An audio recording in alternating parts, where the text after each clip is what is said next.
Já entrei aqui já, viu? Ué, então me chama aí que eu não tô vendo nada não, velho. Pode entrar de novo aí que eu vou te chamar. Ó, eu tô aqui, ó. Éder, tá na sua página aqui. É, deixa eu ver assim. Veja se Luciana já entrou, que aí a gente chama. Eu tô aqui, ó. Éder, tá na sua página aqui. Ou então ele pode convidar. Você também pode convidar, Elton. Pronto. Agora a gente vai entrar aqui, um instante só. Se você já entrou, ele chama. Luciano. Estou aqui.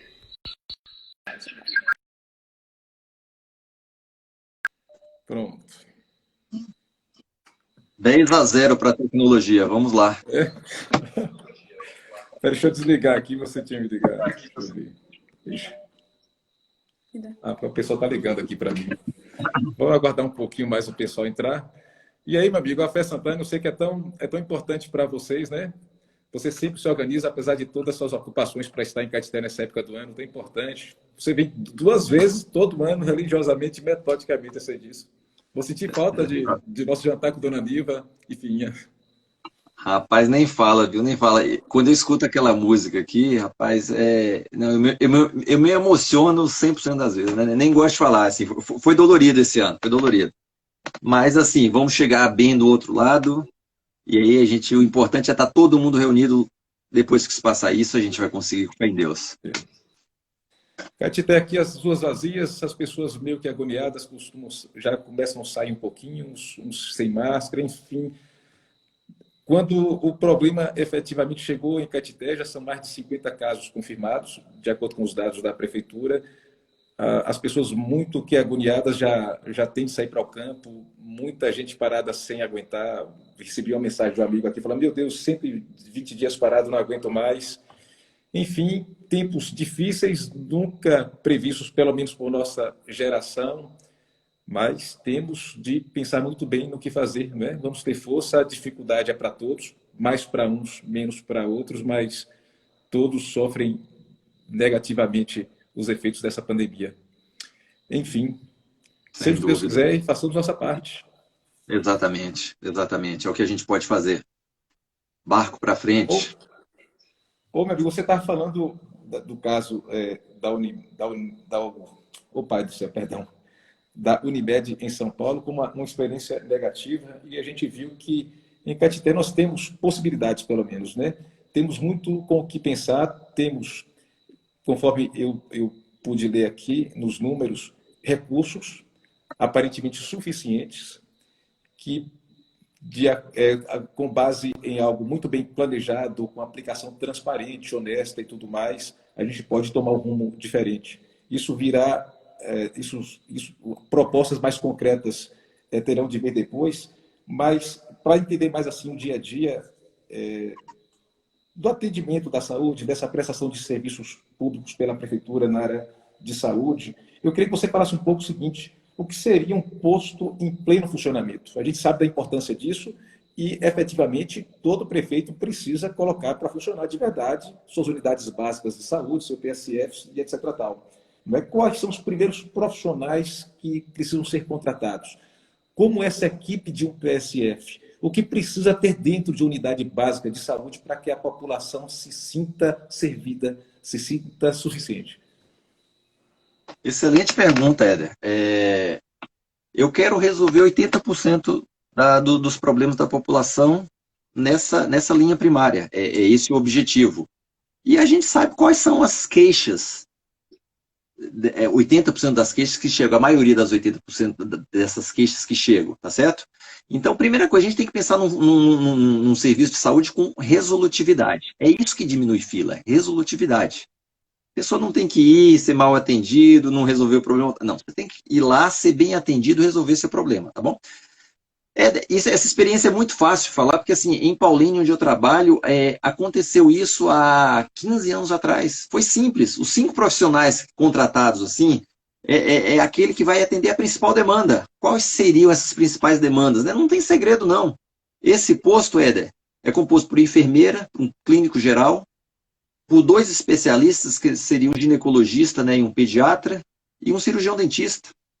Aí se vai ter 1 ou 2 clínicos, ou 3 clínicos, um GO 2, um pediatra 2, Depende aí da área que eu quero, das particularidades da população da área que eu quero tratar. Tem postos que, assim, um profissional de cada já é bem suficiente, entendeu? Tem posto até, assim, um posto que atende uma população mais restrita, eu preciso de ginecologista 2 vezes por semana, tá certo? Então, não é difícil, não é difícil. Colocando esses profissionais valorizados, com estrutura boa, que dê boas condições de trabalho, a gente aumenta a resolutividade, a gente deixa a população feliz e, principalmente, a gente resolve cada 100 pacientes, 100 queixas, 80 são resolvidas nesse instante. Isso é fabuloso, velho. Isso é fabuloso. Perfeito. Não tem muito segredo. Disso eu pergunto para você o seguinte: e quando um posto de saúde, quando uma unidade básica de saúde funciona bem, o que acontece? Essa pergunta também é fantástica, né? Como eu falei, eu trabalho em uma cidade onde eu trabalho no nível secundário, né? Sou especialista, sou dermatologista, eu trabalho no nível secundário. Mas, assim, você percebe que funciona assim, como os pacientes chegam para você, bem encaminhados, tá certo? Mas, lógico que a gente tem acesso a todos os números da cidade, né? Em Paulínia foi feito exatamente isso que a gente falou, tá certo? A cidade fez todo o seu dever de casa, né?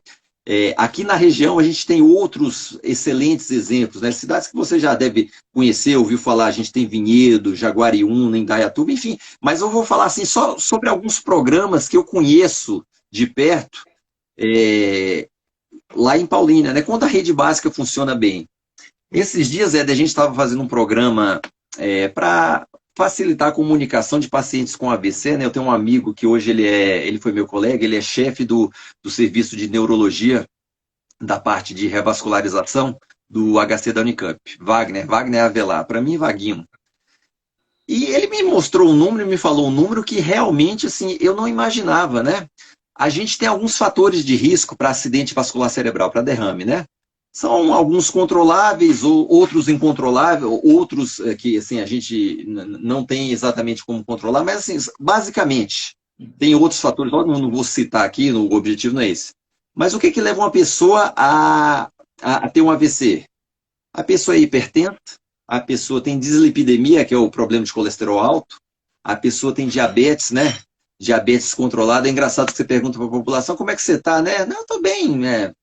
Diabetes está um pouquinho alto, pressão está um pouquinho alta, mas estou bem. Não está bem nada, é isso que mata, né? É isso aí que a gente tem que tratar. A população pode não saber isso, mas o médico, o serviço de saúde tem que saber, tem que monitorar isso. Mas, enfim, pressão alta, pressão alta, colesterol alto, diabetes. Aí tem outros fatores que dependem mais do paciente, mas que a gente pode ajudar também, que está no tabagismo, no sedentarismo, na obesidade, né? E tem um problema que não tem jeito, que é genética. Mas, enfim, onde a gente pode atuar, onde a rede básica pode atuar, controlando a pressão alta, controlando a dislipidemia, controlando a diabetes, tá bom? Isso aí a gente incentiva, aí vai depender muito do paciente, para a gente controlar os outros 3 fatores, o tabagismo, o sedentarismo e a obesidade. E a gente controlando esses 3, a gente controla melhor os 3 anteriores. Se a gente conseguir fazer isso, a gente consegue diminuir os AVCs em 85%. Ou seja, é um número fabuloso. Se a nossa rede básica funcionar bem e a gente está envelhecendo cada vez mais e nossa população cada vez mais vai ter acidentes vasculares cerebrais, se a gente tratar direitinho, 85% dos casos de AVC são evitados. Um paciente que tem um AVC é um paciente que tem sequela, que tem uma qualidade de vida ruim depois, que ocupa um familiar para cuidar desse paciente. Nessa mesma linha, Éder, se a gente cuidar desses fatores de risco, a gente diminui em 70% o índice de infarto agudo do miocárdio. Parece pouco, não é muita coisa. Em Paulínia, Éder, o serviço funcionando bem, o que foi possível? A gente mapeou na cidade, é uma cidade menor também, né? Mas a gente mapeou as famílias com risco de câncer, né? A gente faz uma busca ativa. Então, por exemplo, o antecedente familiar, se você teve alguém na família que teve um câncer de cólon, a possibilidade do familiar ter câncer de cólon aumenta muito. Paulínia, através da rede básica, a gente identifica esses pacientes, vai atrás dos familiares e faz o exame que seria para prevenir, seria uma colonoscopia de 2 em 2 anos. A gente diminui mortalidade, entendeu? Então, assim, isso é fantástico. Outra coisa que acontece em Paulínia, toda mulher acima de 50 anos tem uma mamografia de 2 em 2 anos. Digo mais, Paulínia fez o rastreamento também, tem famílias que têm uma predisposição maior a ter câncer de mama. Isso é mapeado, tem alguns fatores genéticos que são conhecidos. Essa família mapeada, a mulher completou 35 anos, começa a fazer mamografia. Isso é fantástico, Éder. Isso é fantástico. Tem aquele programa do tabagismo que eu já citei antes. Paulinha faz questão, a carteira de vacinação tem que ser completa. E aí entra as crianças, né? Porque a gente, quando pensa em vacinação, fala principalmente das crianças. Adulto tem que vacinar também. A gente teve um exemplo, esses exemplos trágicos do Brasil, né? A gente teve febre amarela, que já existe uma vacina, por que não vacinar a população toda contra a febre amarela, né? Que é uma nova diretriz aí que a gente está caminhando para isso. Aí na Bahia, a gente já teve há uns 5 anos atrás um surto de meningite por meningo C. Tem vacina para isso, não é para ter esse surto mais, entendeu? A gente tem hoje, fazendo transplante hepático, que é aquele nível terciário, olha para você ver, que custa um custo elevadíssimo, gente fazendo transplante hepático porque teve hepatite B. Hepatite B é completamente prevenível com a vacina, e a gente tem no SUS. Então tem que ter simplesmente um sistema que funcione para buscar esse paciente e fazer isso, entendeu? Essa é a beleza dessa ideia que a gente está discutindo. A gente tem que fortalecer a unidade básica, a gente não tem dinheiro para tudo. A gente vai morrer de doença crônica, a gente vai envelhecer, tá certo? Um tratamento adequado, Éder, proporciona qualidade de vida. E assim, é uma coisa encadeada, né? Se eu vou falar de outra doença, se eu trato um velhinho com osteoporose, o meu idoso tem menos fratura de colo de fêmur. Se meu idoso tem menos fratura de colo de fêmur, Éder, eu vou gastar menos com a intervenção do ortopedista, eu vou gastar menos com o hospital. Se eu gasto menos com a cirurgia, sobra um pouco mais de dinheiro para eu fazer outras coisas. E sobra mais qualidade de vida. Éder, isso não é pouco. Isso não é pouco. Tá certo? Perfeito. Mas é isso, eu entendi bastante. Uma situação emblemática aqui são as filas. Não tem sentido pessoas ainda, com todo o sistema, com toda a tecnologia que nós temos hoje, pessoas ainda estarem nas filas para marcar exames. E o que eu acho por demais indigno ainda é ter de procurar pessoas mais próximas do prefeito, o velho jeitinho brasileiro pistolão, para tentar furar essa fila para antecipar o exame. A gente sabe que não é a má índole da pessoa não, mas é uma necessidade, porque não tem sentido você precisar procurar um dermatologista, um profissional como você, e ter de esperar por 3 meses, por 6 meses, uma notícia, ou um pedido da Secretaria de Saúde, fala o seguinte, a prefeitura paga metade, você paga metade, pelo amor de Deus, não pode existir diante de tantos recursos, e mais ainda você trazer essa indignidade de a pessoa ter de procurar por um político para conseguir algo que vai salvar a vida dessa pessoa. Eu penso que pode ser muito eficaz para a admissão das filas, por exemplo, um sistema integrado entre todas as unidades básicas de saúde. Nós temos de ter essa informação numa central para que a prefeitura, pela Secretaria de Saúde, possa empreender as medidas necessárias e desde a prevenção para salvar vidas. E quando você salva vidas, quando você atua nessa medicina preventiva, quando você organiza direitinho os agentes comunitários de saúde, Caeté, incrivelmente, tem um déficit de 40 agentes comunitários de saúde. Temos áreas descobertas. E quando o pessoal vai e começa, por todos os problemas médicos citados por você aqui, passa a precisar de demandas mais complexas e mais caras, eis que o sistema fica mais caro. A gente passa a ter de gastar mais recursos para fazer um atendimento que poderia ter sido feito lá atrás a um custo muito baixo, muito pequeno. Não é? Então, tem de organizar, tem de fazer diferente, tem de investir na atenção básica, isso é por demais importante. E antes mesmo da atenção básica, tem de fortalecer e colocar esse exército de agentes comunitários de saúde nas ruas e no campo. Fazer o mesmo com os agentes de combate às endemias. Isso é muito importante. Isso não é segredo, isso não é, você disse, não se pode reinventar a roda. Esse sistema que é fabuloso e que é motivo até de elogios por outros países do mundo, países muito ricos, e inclusive, esse sistema tem tudo para funcionar. Mas se fizer o dever de casa, se fizer o que tem de ser feito, e com muita transparência e honestidade, evidentemente. Enfim, há soluções para isso. E soluções não inventadas por Éder, isso é bobagem. Eu estou trazendo aqui experiências que já foram feitas em outros municípios. Eu fui consultar também os planos de governo dos candidatos há 4 anos atrás, todos falam disso, especialmente a atual gestão, o atual prefeito, mas por que não fez? Enfim, algo precisa ser feito. Eu sei que um aplicativo de celular pode custar e pode ser feito por um profissional aqui de Caetité por R$ 5.000. Peraí, cara, por que não se fazer isso? Um aplicativo para que a pessoa possa estar mais perto da prefeitura. Com essa pandemia e o distanciamento social, isso passa a ser uma necessidade. Isso terá de ser feito. E o quanto antes. Quem quer, não importa quem vai ser o prefeito, mas isso tem de ser feito, isso tem de ser pautado efetivamente. Enfim, amigo, alugamos muito, mas tivemos um tempinho a mais para falar dessa parte final que considerava muito importante dentro da saúde preventiva, de como diminuir isso. Pelo que você disse, a gente sabe que acho que quase 100% dos nossos problemas de saúde podem ser resolvidos se tivermos um serviço muito bem feito, muito bem prestado pela prefeitura na atenção primária e na atenção secundária, né, pelo que percebi. Enfim, eu peço que o amigo profira suas declarações finais, dê o seu recadinho aí, para que a gente encerre, mas muito obrigado por tudo. Foi legal demais conversar com você. E assim, a alegria de falar com você sobre saúde pública e sobre diversos assuntos é sempre muito intensa.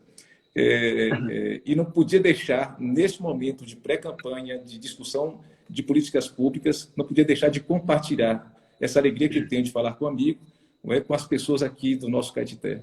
Mas diga aí, fale um pouco mais.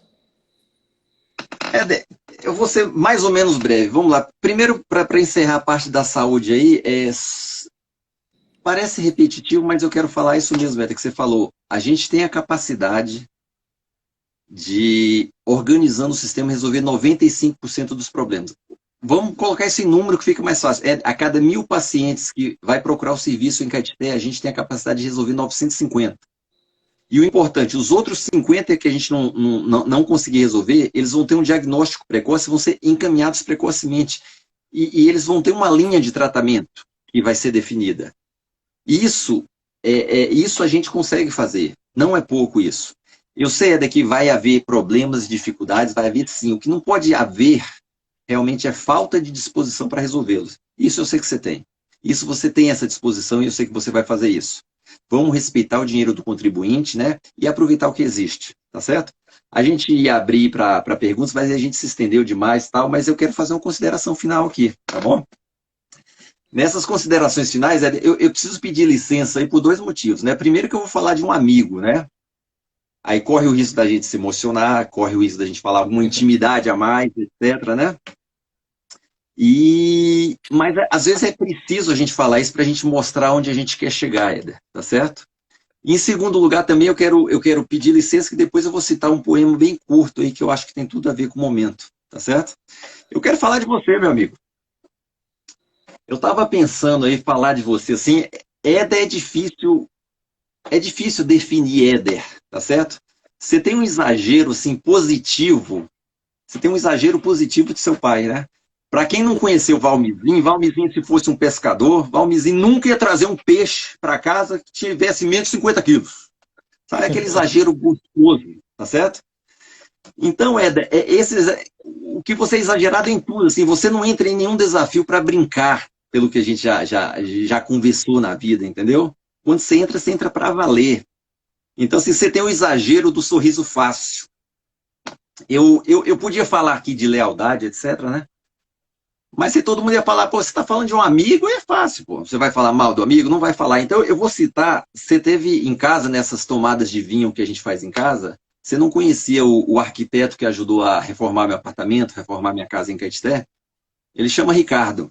Aí você saiu e ele falou o seguinte, rapaz, Éder, ele transmite confiança. É uma pessoa boa pelo olhar.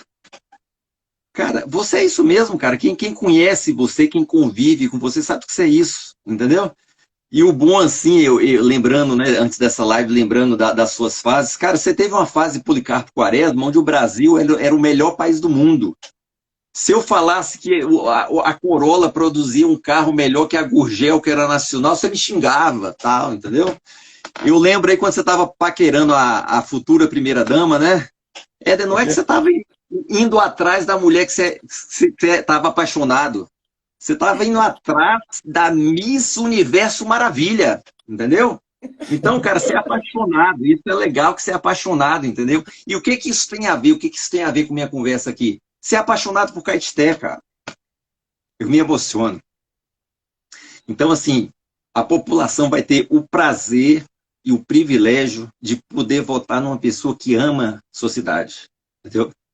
Então, cara, ó, isso não tem preço. Você sabe que eu não gosto de tecnologia, todo o pessoal que me conhece sabe que eu sou reservado, entendeu? Eu tô aqui por você, tá certo? Se meu amigo saiu da zona de conforto para fazer o bem para a cidade, não é justo que eu fique na minha zona de conforto. Eu tô aqui por você, entendeu? Então eu vou ler um poema aqui que faz... É um poema que fala muito dos dias de hoje. É um poema, assim, já teve muito aí nas redes sociais, ele é atribuído a Fernando Pessoa. Quando eu começar a ler, quem é mais vivido em literatura vai ver que não é de Fernando Pessoa, porque o linguajar não é de Fernando Pessoa. Eu conheço a pessoa que fez esse poema, o nome da pessoa é Fernando Teixeira Andrade, foi meu professor de literatura. Foi um mentor para mim, foi um cara que assim, me ensinou muita coisa. Eu vou ler só uma parte desse poema aí, quem quiser depois procura na internet que é muito bonito. Há um tempo em que é preciso abandonar as roupas usadas, que já têm a forma do nosso corpo, e esquecer os nossos caminhos. Esses nossos caminhos sempre nos levam aos mesmos lugares. É tempo de travessia. E se não ousarmos fazê-la, teremos ficado sempre à margem de nós mesmos. Fernando Teixeira Andrade. Então, ó, Caetité, a gente está na hora de vestir roupa nova, tá bom? A gente já trilhou o caminho, o velho caminho que leva ao mesmo velho destino. A gente precisa de coisa nova. E eu tenho certeza absoluta que essa nova estrada, Éder, você vai pavimentar nos próximos anos. E agora, bicho, falando assim no seu olho, que orgulho lembrar assim de tudo que a gente viveu lá atrás. E, cara, saber que na urna de Caetité vai estar seu nome e que a população vai ter essa oportunidade, cara. Porra, parabéns, bicho. Ó, tô junto, a gente tá junto e que bom ter vivido esse sonho com você. Que bom conversar com você. Muito bom mesmo. Isso é botar todo mundo chorando agora. Ô, meu amigo, eu falo assim do coração. Todo dia quando acordo, eu penso muito, por que fui entrar nisso? Nem começamos o embate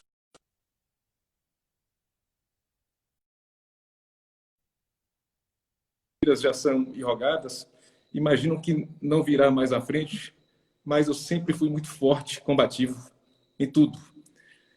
Não é fácil estar nisso, não faço isso por mim, pela minha pessoa, sacrifico muito, mas sacrifico de coração, de corpo e alma. Ou a gente chama a população para discutir Caetité, chama a população para trabalhar, ou então a gente vai ficar passando, entra ano e sai ano, vamos continuar naquela velha história de que Caetité não merece tempos melhores. A gente tente fazer isso pelos nossos filhos. Você ama Caetité, quer voltar para Caetité, traz seu filho e já o enriquece com a nossa cultura, com a cultura de nossa gente. Isso é muito bonito. Mas precisamos todos juntos fazer isso. Estamos apenas em pré-campanha, a gente não pode, eu me dirijo a todos vocês que estão nos assistindo,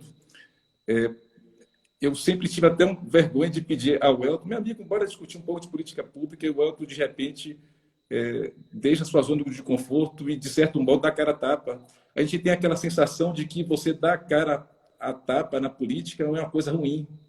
É como se a gente tivesse de cuidar apenas de nossas vidas. É muito pouco. Nós somos cristãos, eu e você crescemos no grupo de acólitos, somos muito fervorosos e tudo mais. A gente que dá um valor muito grande à vida após esta vida aqui, a gente não pode deixar essa vida passar sem sentido. A gente não pode deixar essa vida passar com inutilidade. Não é? Eu sempre digo, isso é bobagem para os políticos velhos e convencionais, que se lasquem eles, não estão nem aí. Se lasquem não, tem um melhor lugar e destino para todo mundo. Mas uma vida sem dedicação à comunidade é uma vida inútil. É fácil? Não é fácil. Mas vamos ter de fazer, vamos ter de enfrentar. Essa oportunidade de nós mudarmos o futuro dos nossos filhos e dos filhos dos nossos filhos, como o amigo Ricardo falava, essa oportunidade, essa janelinha só surge de 4 em 4 anos. Nós vamos ter de pautar o melhor para Caetité na campanha mais à frente. E teremos todos de fazer o melhor. Eu faço votos para que todos os candidatos de Caetité, não importa se 2, se 3, se 4, se 5, Caetité vive um momento político assim, muito diferente, mas vamos pautar isso por Caetité, minha gente. Vamos fazer uma campanha propositiva, uma campanha sem ofensas, sem mentiras, sem anedotas. A política mal começou e tantas coisas ruins já são jogadas, mas, enfim, por mais que isso faça parte da política, a gente tem de fazer diferente de desejar. E eu convoco a população de Caetité, ou convido a todos para que a gente paute Caetité. Né? E para que o próximo prefeito, quem quer que seja, perceba que Caetité está participando da discussão. Perceba que Caetité precisa passar por isso, porque muita coisa precisa ser feita. A gente tem que sair das páginas policiais e passar para aquelas páginas, não da antiga Caetité, da Caetité dos ilustres e todos, mas eu penso numa Caetité melhor do que nunca foi. Ou a gente pensa assim e constrói o futuro que a gente merece verdadeiramente, ou então a gente vai só ficar nessa situação de abandono e de vidas egoísticas, das vidas dos nossos prazeres próprios e pessoais, da vida de Éder, dos seus, da vida de Welton, dos seus, e a gente vai esquecer da vida dos outros. Nós temos de nos dedicar a todos. Estamos em tempo de ir numa nova janela para pensar Caetité. Que vença o melhor, que vença as melhores propostas, que vença a melhor equipe, enfim, não cobiço cargo, mas cobiço e sonho a Caetité que merecemos. Meu amigo Welton, obrigado. Essa live era para ser bem técnica e no final tomou um desfecho assim muito próprio e emotivo. Enfim, a gente fala do coração e a gente vive por isso. Foi assim desde a infância, quando a gente acampava, quando a gente se via no altar ao lado de Dom Alberto, de Monsenhor Ademar, enfim, são tantas coisas boas no nosso passado e não vamos esperar por um futuro ruim, não. Vamos esperar pelo melhor futuro, pelo futuro dos nossos sonhos, né? A gente pode fazer muito pela nossa cidade.